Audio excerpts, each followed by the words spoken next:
नमस्कार। स्वागत है आप सभी का अपने YouTube चैनल पे। रीट पात्रता परीक्षा का पेपर है वो अच्छे तरीके से आप सभी का हुआ होगा और आप सभी को शुभकामनाएं हैं कि आप सभी की पात्रता है वो अच्छे तरीके से क्लियर हो जाए। तो आप सभी ने कल से आप आंसर की है वो लगातार है वो सर्च करते रहते हो और अलग अलग जगह पे अलग अलग है वो आपको प्रश्न उत्तर देखने को मिलते हैं। तो आज इस वीडियो के माध्यम से हम लेवल 1 के खासतौर पे सिर्फ लेवल 1 के, क्योंकि आप सभी जगह पे है ना सारे प्रश्न है वो मिला रखे हैं सभी ने, तो हम एक ही जगह पे जितने भी प्रश्न सभी को आप सभी में से जितने प्रश्न आप में से मिले हैं लगभग 100 के लगभग प्रश्न है वो आ चुके हैं, उन सभी का उत्तर हम जानने वाले हैं। जिसमें मैथ के सारे प्रश्न आ गए 2-3 प्रश्न छोड़ के, ईवीएस के भी सारे आ गए 2-3 प्रश्न छोड़ करके, और हिंदी के भी लगभग 20-22-25 प्रश्न के लगभग है, और साइको के भी लगभग इतने ही प्रश्न है। और इसके अलावा जो आपकी सेकंड लैंग्वेज रहती है इंग्लिश और संस्कृत या बाकी जो भी तमाम है वो देखो सबकी अलग अलग है, तो उनको छोड़ करके हम बाकी सारे विषयों के आंसर की है वो इस वीडियो के अंदर हम देखने वाले हैं। तो देखो हम शुरू कर लेते हैं और आप सभी रिलेट करना है इस बात से। एक तो प्रश्न आया था आपके लेवल 1 की मैं खास तौर पे बात कर रहा हूँ। एक तो आपके प्रश्न आया था, पूछा गया था कि पुल्लिंग के अर्थ में कौन सा नहीं है, इसमें से क्या आया था, पुल्लिंग के अर्थ में कौन सा नहीं है, ऐसा प्रश्न आपके लिए आया था। पुल्लिंग नहीं है इस प्रकार से प्रश्न आया था, तो कौन सा नहीं था उसमें से, तो जो भी ऑप्शन थे उसमें जो आग दे रखा था ना वो किस अर्थ में प्रयोग नहीं होता है, आग जो है वो आपका पुल्लिंग के अर्थ में प्रयोग है वो नहीं होता है। ठीक है, 1 नंबर प्रश्न हो जाता है हमारा। उसके बाद में आप बात करते हो 2 नंबर आप प्रश्न बात करते हो कि क्लांति का क्या अर्थ है, ये वाला प्रश्न पूछा गया था कि क्लांति का जो अर्थ है वो ये आपसे पूछा गया था। तो क्लांति का अगर आप अर्थ की बात करते हो ना तो ये होता है आपका थकान। क्या होता है, थकान। ठीक है, उसके बाद में विष्णु की उपासना करने वाले, किसकी उपासना करने वाले, विष्णु, 1 मिनट, विष्णु की उपासना करने वाले क्या कहलाते हैं, ये आपसे पूछा गया था है? विष्णु की उपासना करने वाले तो विष्णु की उपासना करने वाले क्या होते हैं, वैष्णव होते हैं। क्या होते हैं, वैष्णव कहलाते हैं। ठीक है, उसके बाद में आप आगे प्रश्न की बात करते हो। आपका प्रश्न नंबर 4 आता है कि परिश्रम शब्द में उपसर्ग, परिश्रम शब्द में उपसर्ग आपसे पूछा था, तो इसमें कौन सा हो जाएगा आपका, परि उपसर्ग हो जाएगा। ठीक है, 4 प्रश्न हो गए। उसके बाद में हम 5 नंबर प्रश्न की बात करते हैं कि भारत के प्रधानमंत्री में कौन सा पदबंध है, तो जो आपका भारत का प्रधानमंत्री वाला जो है ना उसमें कौन सा आएगा, संज्ञा पदबंध आ जाएगा। ठीक है, उसके बाद में आपका प्रश्न आता है 6 नंबर प्रश्न की आप बात करते हो, तो 6 नंबर में दे रखा है कि किसी के द्वारा, देखो बड़ा प्रश्न है तो मैं बोल के बता देता हूं कि किसी के द्वारा कही गई बात को उसी रूप में बताने के लिए किस चिन्ह का प्रयोग किया जाता है। ये प्रश्न आया था ना आपके कि किसी की जो कोई भी बात कहता है उसको बताने के लिए आप किस चिन्ह का, प्रदेश में योजक चिन्ह भी दे रखा था, अलग अलग ऑप्शन थे, तो उसमें आपके लिए जो उद्धरण चिन्ह जो आता है ना, उद्धरण चिन्ह, ठीक है, ये वाला ऑप्शन क्या हो जाता है आपका, सही हो जाता है। उसके बाद में भारतीय शब्द में प्रत्यय, भारतीय शब्द में प्रत्यय, ठीक है, तो इसमें कौन सा प्रत्यय होता है आपका, ईय प्रत्यय होता है। ये आप पे हो जाते हैं आपके 7 प्रश्न। 8 नंबर प्रश्न है आपका सन्यासी शब्द का विलोम शब्द, सन्यासी शब्द का विलोम, तो इसका क्या होता है आपका, गृहस्थ हो जाएगा। ठीक है, यह ऑप्शन आपका सही हो जाए। देखो फटाफट से उत्तर जानना ही है। तो जातिवाचक संज्ञा कौन सा है, तो जातिवाचक संज्ञा में कौन सा था, वो कर्षक है, वो जातिवाचक जो किसानों को इंडिकेट करता है। उसके बाद में आपसे पूछा गया था कि जो मोंटेसरी विधि है ना वो किसके लिए प्रयुक्त की जाती है, मोंटेसरी विधि, तो मोंटेसरी विधि किसके लिए प्रयुक्त की जाती है, 3 से 6 वर्ष के बच्चों के लिए। मोंटेसरी विधि का प्रयोग किसका शिक्षण करवाने के लिए करते हैं, तो 3 से 6 वर्ष के बच्चों को शिक्षण करवाने के लिए करते हैं मोंटेसरी विधि का प्रयोग। ठीक है, उसके बाद में आपका प्रश्न आता है कि तलीन का क्या अर्थ है, तलीन का संधि विच्छेद आया था अभी, तलीन का संधि विच्छेद आपका होता है, तलीन का संधि विच्छेद आपसे पूछा गया था, तो तलीन का होगा आपका तत् प्लस में लीन। देखो चैनल सब्सक्राइब जरूर करना, हमने महत्वपूर्ण आप सभी को कंटेंट दिया था, साथ ही साथ सभी अपडेट आपको मिलती रहती है, तो चैनल सब्सक्राइब जरूर करना और वीडियो को शेयर भी सभी जगह जरूर कर देना। हमेशा बहुवचन में प्रयुक्त होता है, हमेशा किसमें, बहुवचन में प्रयुक्त होने वाला शब्द, तो क्या होता है इसमें आपका, लोग, क्या होगा, लोग हमेशा बहुवचन में होता है। उसके बाद में आपका प्रश्न आया था वस्त्र के पर्यायवाची, वस्त्र के पर्यायवाची थे आपका जो ऑप्शन था ना कि अंबर, चीर, पट और वसन, ये वाला ऑप्शन जो था ना ये क्या हो जाता है इसमें, सही हो जाता है। उसके बाद में आप बात करते हो बहुत चतुर होना, बहुत चतुर होना, ये वाला प्रश्न भी तो आया था ना। तो इसका अर्थ क्या होता है आपका, उड़ती चिड़िया के पंख गिनना, उड़ती चिड़िया के पंख गिनना, उड़ती चिड़िया के पंख गिनना, जी इसका क्या हो जाएगा अर्थ हो जाएगा। ठीक है। उसके बाद में 17 नंबर प्रश्न आता है आपका, मेधावी और कमजोर छात्रों में भेद करने के लिए कौन सी विधि काम में ली जाती है, तो ये ली जाती है विभेदीकारिता। विभेदीकारिता, जो अच्छे स्तर के जो बच्चे हैं और जो कमजोर बच्चे होते हैं ना, उनमें अंतर अगर करना हो तो ये वाली विधि को काम में लेते हैं। और उसके बाद में था एक प्रश्न 18 नंबर, बेघर का अर्थ पूछा गया था। बेघर का अर्थ है वो पूछा गया, तो क्या होता है इसका, जिसका कोई घर नहीं, जिसका कोई घर नहीं। बाकी देखो हिंदी के 18 प्रश्न हमने किए हैं। इसके अलावा कुछ प्रश्न आपको पता है कि ऐसे थे जो आप सभी में याद भी नहीं है, आप सभी के भी याद नहीं है और बड़े प्रश्न थे, तो वो आप थोड़ा एडजस्टमेंट करें। 18 प्रश्न हमने हिंदी के लगभग किए हैं, बाकी और भी आ जाएंगे हिंदी के प्रश्न आपके पास में। अब हम बात करते हैं देखो मैथ की। तो मैथ के लगभग सभी प्रश्न आ गए और मैथ की आपको आंसर की सटीकता के साथ भी मिल जाएगी और बाकी साइको में भी हम देखेंगे और ईवीएस के सारे देख लेंगे। तो देखो मैथ में 1 नंबर प्रश्न आप करते हो, तो इसमें लिखा था कि 5,52,21,300, 5,52,21,300, 5 को आप अंकों में क्या लिखोगे। तो देखो आपको प्रश्न तो पता ही है, याद आ गया होगा आपको। तो इस प्रकार से 5,52,21,305, ये वाला ऑप्शन इसमें क्या था, सही था, जिसको आपको अंकों में लिखना था।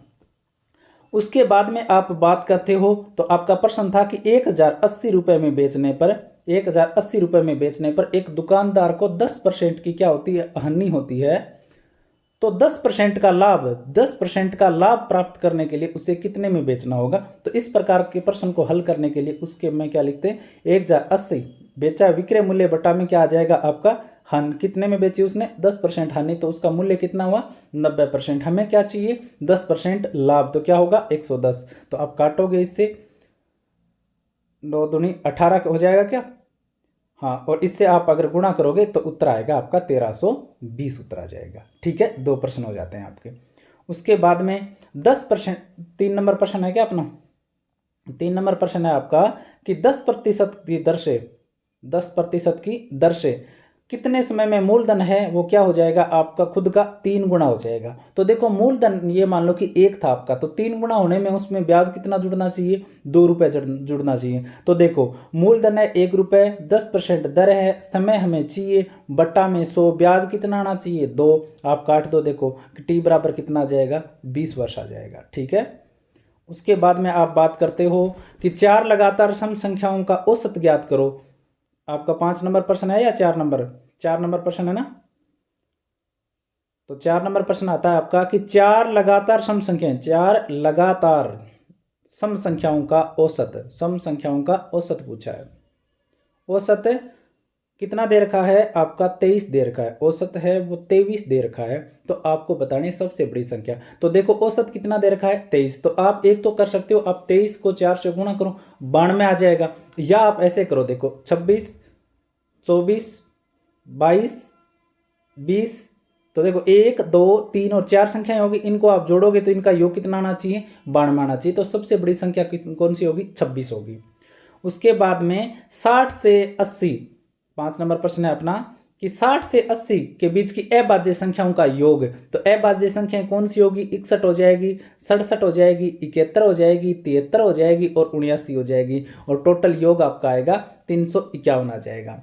उसके बाद में आपका आया था कि जो एक कोण है ना, 6 नंबर प्रश्न है कि जो एक कोण है वो अपने पूरक कोण का, एक कोण है वो पूरक कोण का, किसका पूरक कोण। तो पूरक कोण कौन होते हैं, जिन दोनों का योग क्या हो 90 हो, तो दुगना है। तो ये मान लिया एक कोण तो हमारे पास क्या x है और वो अपने पूरक कोण का क्या है दुगना है। तो इसका पूरक कोण देखो, एक तो मान लिया x, तो एक मान लेंगे हम 2x। तो देखो एक कोण है वो अपने, ये मान लो ये कोण है 2x, ये अपने कोण पूरक कोण का मतलब इसका x है, तो इसका कितना है 2 गुना, तो क्या आ जाएगा 90। तो 3x बराबर क्या आ जाएगा 90, x बराबर क्या आ जाएगा आपका 30 आ जाएगा। x बराबर कितना आ जाएगा 30, लेकिन हमें तो वो कोण चाहिए तो क्या दुगना, तो ये तो एक कोण तो क्या है 30 है, हमें तो ये वाला चाहिए, तो ये क्या हो जाएगा 30 दूनी 60, तो 60 इसका उत्तर हो जाएगा। उसके बाद में आगे वाला प्रश्न है, हम बात करते हैं। देखो सारे के सारे प्रश्न हैं वो हम कर लेंगे, मैथ के तो लगभग करवा देंगे आपको। तो आगे वाला अपना प्रश्न आता है 7 नंबर प्रश्न है हमारा, और 7 नंबर प्रश्न में है कि किसी आयताकार मैदान की लंबाई चौड़ाई से 10 मीटर अधिक है। जो आपकी लंबाई है ना, लंबाई बराबर 10 प्लस में आपकी बराबर है किसके, चौड़ाई के, चौड़ाई प्लस में 10 के बराबर है। तो ये मैं मान लूँ देखो कि आपकी जो चौड़ाई है ना ये x है, तो बताओ लंबाई कितनी होगी, x प्लस में 10 होगी। ठीक है, इतना दे रखा है। और तथा 1 मीटर तार लगाने का खर्चा कितना दे रखा है, 15.5 रुपये दे रखा है। और कुल खर्च बताया कि 1550 है। तो बाड़ कहाँ लगती है, उसके परिमाप पर लगती है। तो बताओ टोटल उसका बाड़ लगाने का खर्चा 1550 रुपये है और 1 मीटर का खर्चा कितना है, 15.5। तो बताओ जब कुल जो रुपए आते हैं उसमें अगर हम 1 मीटर के खर्चे का भाग दे देते हैं तो उसका कुल परिमाप नहीं आ जाएगा क्या।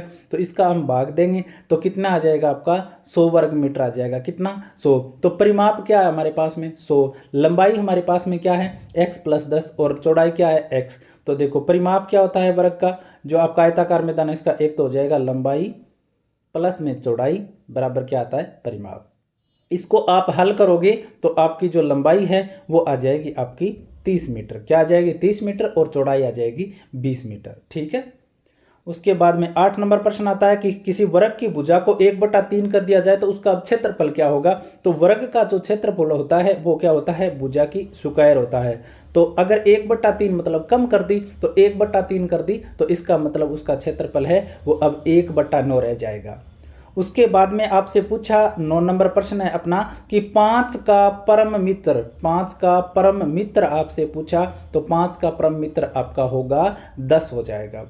उसके बाद में आपसे पूछा गया कि P/Q के रूप में लिखो। ठीक है, 10 नंबर प्रश्न है अपना, P/Q के रूप में लिखना 1.27 की यह बार थी इसको। तो आप इसको अगर एक तो नॉर्मल तरीके से आप हल कर सकते हो। देखो इस बार का मतलब होता है कि ये 2/7 है ना, ये 2/7 इस प्रकार से होता रहेगा, मतलब रिपीटेशन होता रहेगा। तो देखो ऑप्शन से करते हो ना आप, इसमें दे रखा है 14/11। तो अब इसमें भाग दे के देख लो। आप सभी के याद नहीं रहते हैं ना, वो 9 करते हैं, 99 करते हैं, 90 करते हैं, वो याद नहीं रहता ना। तो ऐसे जब प्रश्न आए ना तो ऑप्शन जो दे रखे उससे भाग दे के देख लो। देखो 11 का भाग दोगे एक बार जाएगा, 3 बच जाएंगे, 30 हो गए। तो 11 दूनी क्या हो जाएगा, 22। फिर क्या हो जाएगा, 8 बच जाएगा, 80 हो गए। तो 80 में आप 11 का भाग दोगे तो 7 बार 77 हो जाएगा। फिर 3 बच गया, फिर क्या कितनी बार जाएगा, 2 बार जाएगा। फिर वापस 8 बच जाए, फिर 7 बार जाएगा। तो इस प्रकार रिपीटेशन होता रहेगा। तो यही क्या हो जाएगा, इसका उत्तर हो जाएगा 14/11। उसके बाद में आपका प्रश्न आता है 11 नंबर कि 4 दर्जन जो आपके पैकेट है ना उसका मूल्य था 120 रुपये। ठीक है, और 35 रुपए में कितने पेन खरीदेंगे। तो 4 पैकेट जो दर्जन है ना पेन, इसका मूल्य 120 है। तो दर्जन में कितने पेन होते हैं, 12। तो देखो 120 पेनों का जो 120 रुपए है ना, ये इतने पेनों का मूल्य है। ठीक है, हमें चाहिए कितने का, 35 का। किसका चाहिए हमें तो 35 का मूल्य चाहिए। तो देखो एक पेन का मूल्य निकाल लो। अब 12 से काटोगे 10 बार, ठीक है, 2 से काटोगे 5 बार और 2 बार। तो एक पेन का मूल्य 5/2। हमारे पास है 35 रुपये। तो 35 रुपये में एक पेन का भाग देंगे तो ये 2 क्या आ जाएगा, ऊपर आ जाएगा। 5 7 35, तो 7 दूनी 14। तो 14 पेन आ जाएंगे। ठीक है। उसके बाद में आपका प्रश्न आता है, नेक्स्ट प्रश्न है आपका 12 नंबर प्रश्न है। ठीक है, कि मिड डे मील में प्रति बालक प्रतिदिन एक तो 150 ग्राम तो उसको चावल मिलते हैं और 100 ग्राम मिलती है गेहूं। और ये है वो 60 बालकों के लिए पूछा है। तो 60 से गुणा, देखो एक को तो इतना मिलता है तो 60 को कितना मिलेगा, गुणा कर देंगे। और ये पूछा कि 30 दिन के लिए, तो 30 से और गुणा कर देंगे। आप इसको गुणा करते हो तो आपका आएगा 45,000,040 ग्राम। अब ये तो ग्राम में आया, किलोग्राम में हमें चेंज करना है तो किसका भाग देंगे, 1000 का भाग देंगे। तो 450 किलोग्राम आपका आ जाएगा। ठीक है। उसके बाद में आपसे 13 नंबर प्रश्न पूछा है कि प्रथम 5 प्राकृत संख्याओं के घनों का औसत। प्रथम 5 प्राकृत संख्या कौन सी होगी, 1 2 3 4 और 5। इसके घनों का योग मतलब ये रहा। इनको क्या कर दो, जोड़ना है कि घनों का योग पूछा है क्या, तो ये लो औसत पूछा है घनों के। देखो इसमें प्रश्न था कि प्रथम 5 प्राकृत संख्याओं के घनों का औसत कितना है। तो पहले इसका क्या करेंगे, हम योग निकालेंगे। तो योग आप निकालोगे तो इसका क्या हो जाएगा, 1 8 9 क्या हो जाएगा 64 और 125। ठीक है, यही आ जाएगा। ये 27 होगा यहाँ पे ना। ये लो जोड़ो, इनको जोड़ोगे तो आएंगे 225। अब बताओ कुल संख्याओं का योग बटा संख्याओं की संख्या ही तो होगी। तो नंबरों की संख्या कितनी है, 5। तो क्या आ जाएगा आपका औसत, तो कितना आ जाएगा 45। उसके बाद में आपका 14 नंबर प्रश्न आता है कि एक वस्तु है वो 1260 रुपये में खरीदी और 1197 रुपये में बेच दी, तो बताओ अन्य कितनी हुई। तो कितने रुपए की होती है, 63 रुपये की। और कितने पे, 1260 पे, इंटू में 100। 10 से 10 63 से काटोगे कितनी बार कटेगा, 2 बार। 2 से काटोगे 5 बार, कितनी, 5% की हानि होगी। उसके बाद में आपका प्रश्न था 15 नंबर प्रश्न है कि गणित का वह मार्ग जिसके द्वारा बच्चे के मन में मस्तिष्क में तर्क करने की क्षमता है वो विकसित या आदत स्थापित की जा सकती है। गणित का वह मार्ग बताना था जिसके द्वारा बच्चों के मन के मस्तिष्क में तर्क करने की क्षमता विकसित की जा सकती है। ऐसा कहने वाले वैज्ञानिक कौन थे, तो ऐसा कहने वाले वैज्ञानिक थे आपके लोक महोदय ने ऐसी बात कही थी। उसके बाद में एक प्रश्न था आपका 16 नंबर प्रश्न है कि 13/15, 15/17 और 17/19 और 19/21, इसमें सबसे बड़ी भिन्न बतानी थी। तो इसमें एक रूल होता है कि जब संख्याओं के हर और जो आपका अंश बटे हर होता है ना, हर और अंश का अगर अंतर बराबर हो तो जो सबसे बड़ी संख्या होगी ना भिन्न होगी, वही सबसे बड़ी भिन्न होगी, और जिनमें सबसे छोटी संख्याएं होगी वही क्या होगी, सबसे छोटी। देखो अंतर 2-2 का ही तो आ रहा है सभी में, 15 में से 13 गए 2, 17 में से 15 गए 2, 19 में से 17 गए 2, 21 में से 19 गए 2। तो इसमें सबसे बड़ी कौन दिख रही है, 19/21। तो 19/21 ही क्या हो जाएगी, इसमें सबसे बड़ी हो जाएगी, और सबसे छोटी क्या हो जाएगी, 13/15। उसके बाद में 17 नंबर प्रश्न है अपना, 17 नंबर प्रश्न दे रखा है, मैथ के लगभग सभी कर लेंगे हम, 1-2 प्रश्न रह जाए तो अलग बात है। कि 12 पैकेट का मूल्य 300, 12 पैकेट का मूल्य कितना है, 362.76 है 12 पैकेट का। तो हमें चाहिए एक का, तो देखो 12 का तो 362.76 है, तो 12 का भाग दे देंगे तो एक का आ जाएगा ना। आप भाग दोगे तो इसका रुपये आ जाएगा 30.23। ये आपका उत्तर हो जाएगा। देखो चैनल सब्सक्राइब जरूर करना, आपको महत्वपूर्ण चीजें हमारे चैनल पे मिलती रहेगी। 16 व 36 के एचसीएफ, जो एलसीएम और एचसीएफ का अनुपात, एलसीएम और एचसीएफ का अनुपात, तो 16 और 36 का एलसीएम कितना होता है, 144, और एचसीएफ कितना होता है 4, तो क्या आ जाएगा 36:1 आ जाएगा। ठीक है। उसके बाद में आप बात करते हो कि एक प्रश्न दे रखा था, वो कोण बना के दे रखा था ना 19 नंबर में, 19 नंबर प्रश्न है, वो कोण दे रखा था इस प्रकार से आपको दे रखा था। यहाँ पे 5x लिख रखा था, और यहाँ पे 3x-2 लिख रखा था, और यहाँ पे x-2। तो आपसे पूछा था कि जो ये 5x वाला जो मान है ना, AOD, ये पूछा था आपसे। तो देखो इस प्रकार से प्रश्नों को पता है कि एक रेखा पर कितना कोण बनता है, 180। तो इन सभी का योग क्या हो जाएगा, 180 के बराबर। तो देखो आपका हो जाएगा 5x प्लस में 3x-2 प्लस में x-2 बराबर 180। तो 2 से तो 2 कट जाएगा क्या, नहीं, 2 से 2 तो रख दो आप, एक में प्लस है और एक में माइनस है, 3x प्लस में 2 था भी ये, है ना। तो देखो 2 से 2 कट जाएगा, तो अब आएगा इसमें 5x और 3x और x कितना हो जाएंगे, 9x बराबर 180। तो x का मान आ जाएगा 20 डिग्री। हमें चाहिए था 5x का मान, तो कितना आ जाएगा, 100 आ जाएगा। ठीक है। उसके बाद में 20 नंबर प्रश्न है अपना कि शून्यवाद का सिद्धांत किसने दिया। शून्यवाद का सिद्धांत देने वाले वैज्ञानिक कौन है, नागार्जुन है। नागार्जुन कौन है, शून्यवाद का सिद्धांत देने वाले। उसके बाद में आपकी पुस्तक का नाम पूछा गया था कि लीलावती पुस्तक के लेखक, लीलावती पुस्तक के रचयिता कौन है, तो भास्कराचार्य द्वितीय थे, भास्कराचार्य द्वितीय, जो आपका इस प्रकार से ऑप्शन था। उसके बाद में था आपका कि करके सीखने पर अब कौन सी विधि है वो बल देती है, तो ये हो जाएगी आपकी प्रयोगशाला विधि। उसके बाद में आपका एक प्रश्न था कि 1/20 प्लस में 1/30 प्लस में 1/42 प्लस में 1/56 योग बताना था कि कितना आएगा, मान कितना आएगा। तो देखो इस प्रकार के प्रश्नों को ऐसे करते हैं, 20 को तोड़ो, 1/4 माइनस 1/5 लिख सकता हूं मैं। उसके बाद में 1/30 को 1/5 माइनस में 1/6 लिख सकता हूँ, 1/42 को 1/6 माइनस में 1/7 और 156 को 1/7 माइनस में 1/8। तो ये बीच वाले क्या हो जाएंगे, आपस में कट जाएंगे, और 1/4 माइनस में 1/8 बचेगा। तो उत्तर आ जाएगा आपका 1/8 आ जाएगा। ठीक है। उसके बाद में आप बात करते हो आगे वाले प्रश्न की। आपका प्रश्न नंबर है 24 नंबर प्रश्न है, कितना है, 24 नंबर प्रश्न गणित का, कि हर्बर्ट के पंचपदीय प्रणाली का विस्तार किसने किया था, तो जिल्लर ने। और उसके बाद में पाठ्यचर्या किसके अनुरूप होनी चाहिए, तो पाठ्यचर्या है वो बालक केंद्रित होनी चाहिए।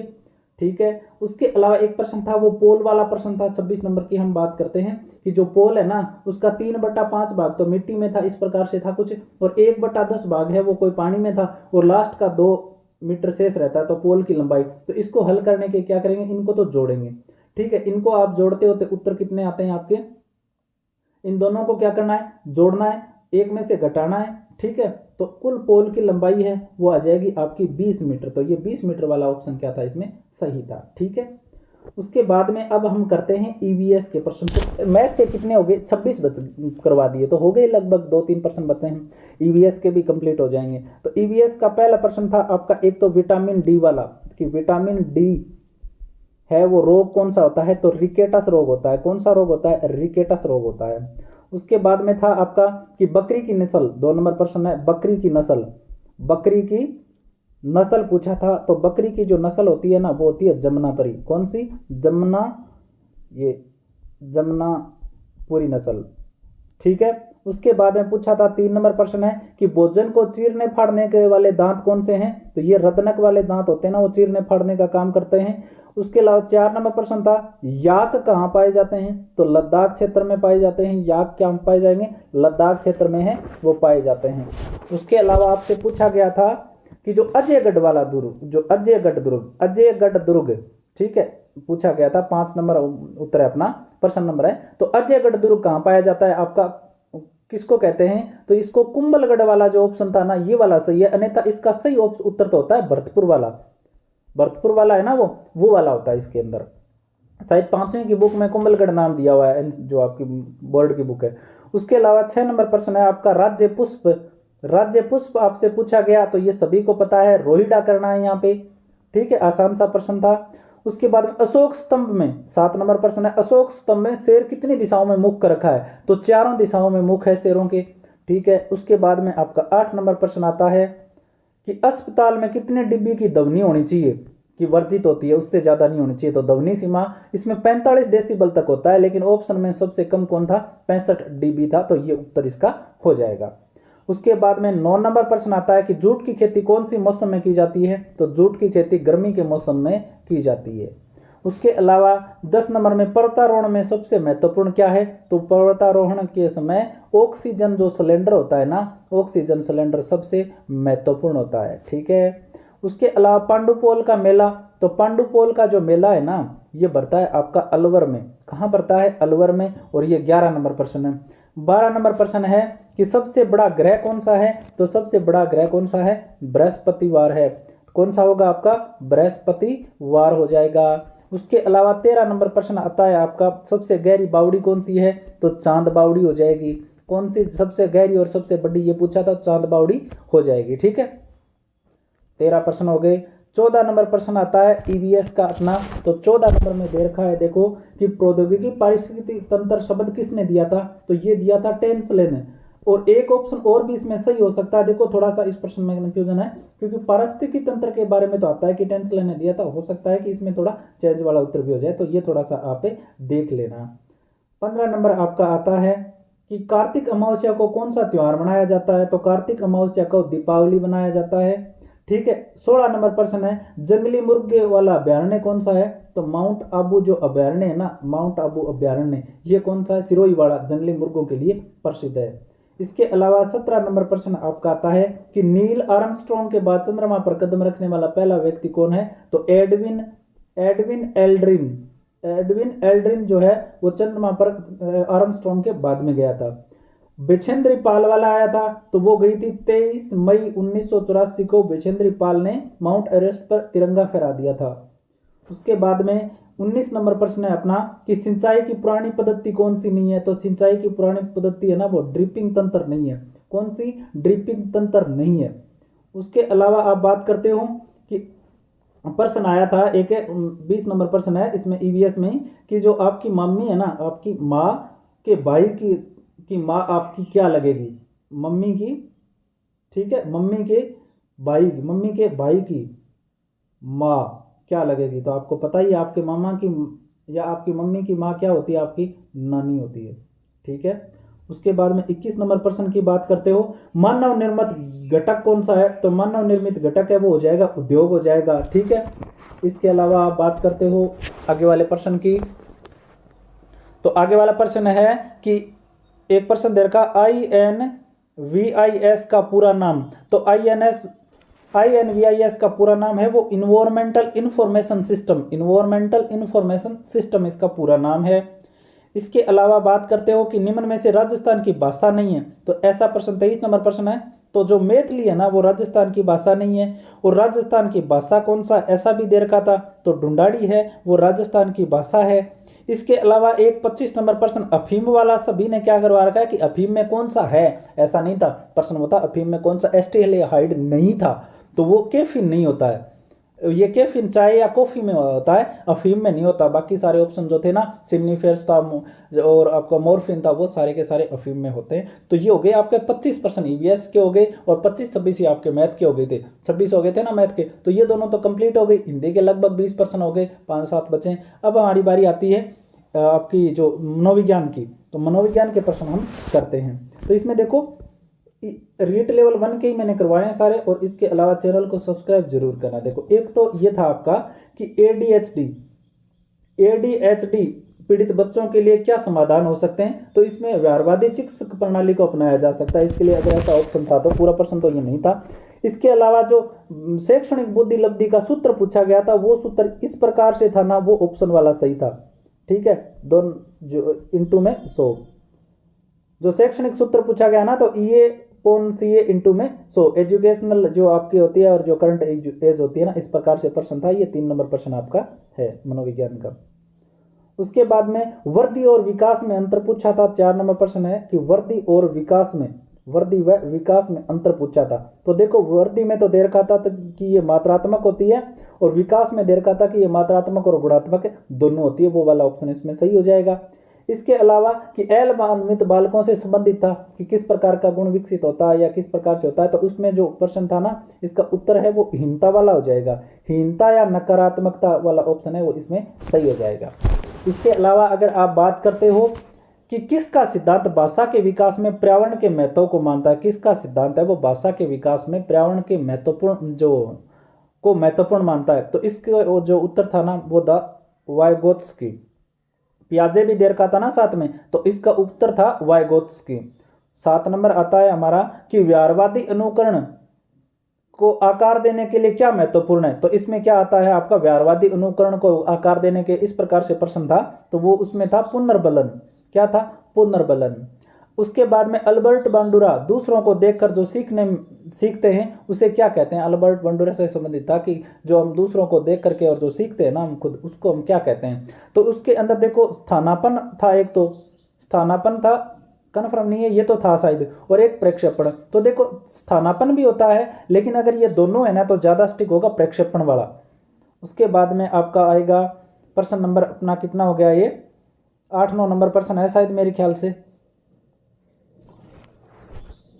प्रश्न देखते हैं हमारा है कि कौन सा समायोजन हताशा को बाह्य स्रोतों पर सौंपता है? कौन सा समायोजन हताशा को बाह्य स्रोतों पर, हताशा से संबंधित था ना कि बाह्य स्रोतों पर सौंपता कौन सा है, तो ये आपका ये बहिर्दंडात्मक होता है ना, बहिर्दंडात्मक वाला ऑप्शन इसमें क्या हो जाएगा? सही हो जाएगा। कितने प्रश्न हो गए ये? 1 और 2 और 3 4 और 5 हो गया आपका, 6 7 और 8 प्रश्न हो गए भाई, 8 हो गए। अब 9 नंबर प्रश्न आएगा हमारा। 9 नंबर प्रश्न कौन सा है? इसमें देर का था कि गिलफोर्ड बुद्धि संरचना से संबंधित कौन सा घटक नहीं है? इस प्रकार से था कि गिलफोर्ड के बुद्धि संरचना से संबंधित कौन सा घटक है वो नहीं है, तो विशेष घटक इसमें से नहीं है, विशेष घटक देर का था वो नहीं है।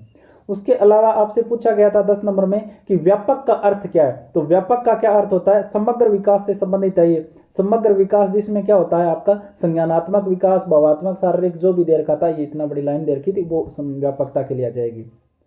11 नंबर प्रश्न आता है आपका मेस्लो के पदानुक्रम के अनुसार सबसे उच्चतम अवस्था कौन सी है? तो मेस्लो की उच्चतम अवस्था है ना वो आत्म साक्षात्कार जो था ना, या आत्म सिद्धि, वो वाला ऑप्शन हो जाएगा। तो ये वाला ऑप्शन इसके अंदर था शायद, तो ये वाला ऑप्शन आपका सही हो जाएगा। ठीक है। उसके बाद में पिछड़े बालकों की कौन सी विशेषता है ये पूछी थी, तो पिछड़े बालकों की जो विशेषता दे रखी थी ना, 12 नंबर प्रश्न है ये कि आयु के 7 के जो बच्चे होते हैं उससे क्या होते हैं? वो निम्न होते हैं। आयु के 7 के बच्चों से निम्न, आयु के 7 के बच्चों से क्या होंगे? ये निम्न होते हैं, जो पिछड़े बालक होते हैं वो। ठीक है।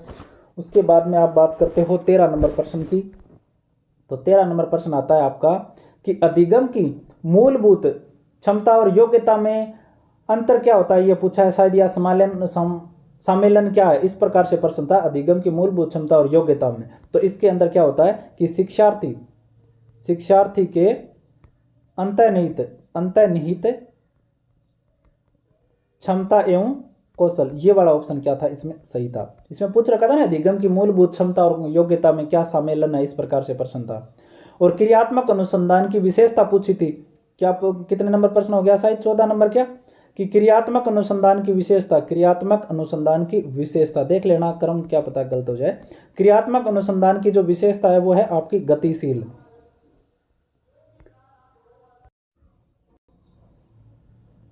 15 नंबर प्रश्न आता है अब हमारा कि किसी अन्य के व्यवहार को स्वयं द्वारा अपनाने को क्या कहते हैं। तो उसमें आइडेंटिफिकेशन जो वाला उत्तर था ना वो सही हो जाएगा, उसमें किसी अन्य के व्यवहार को स्वयं द्वारा अपनाना, तो इसमें कौन सा हो जाएगा, आइडेंटिफिकेशन वाला ऑप्शन इसके अंदर सही हो जाएगा।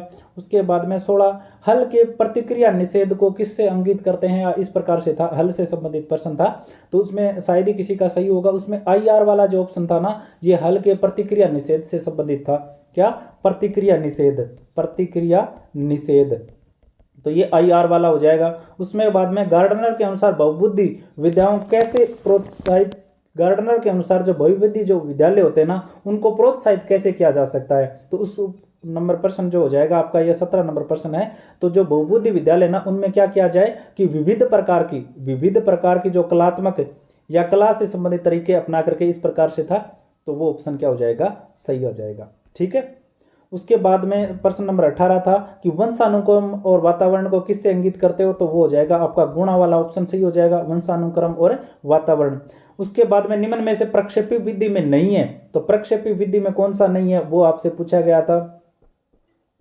तो 19 नंबर प्रश्न है ये, प्रक्षेपी विधि में कौन सा नहीं था, वो रेटिंग स्किल है, वो प्रक्षेपी विधि में नहीं होता है, रेटिंग स्किल नहीं होता है। उसके अलावा हर्बर्ट के पंचपदीय उपागम को पंचपदीय किसने कहा, तो ये किसने कहा था 20 नंबर में, तो ये कहा था स्किनर ने, स्किनर व हेरिमन ने कहा था शायद। ठीक है, ये कहा था आपका स्किनर था शायद ऑप्शन में, तो वो हो जाएगा हर्बर्ट के पंचपदीय उपागम को पंचपदीय किसने कहा।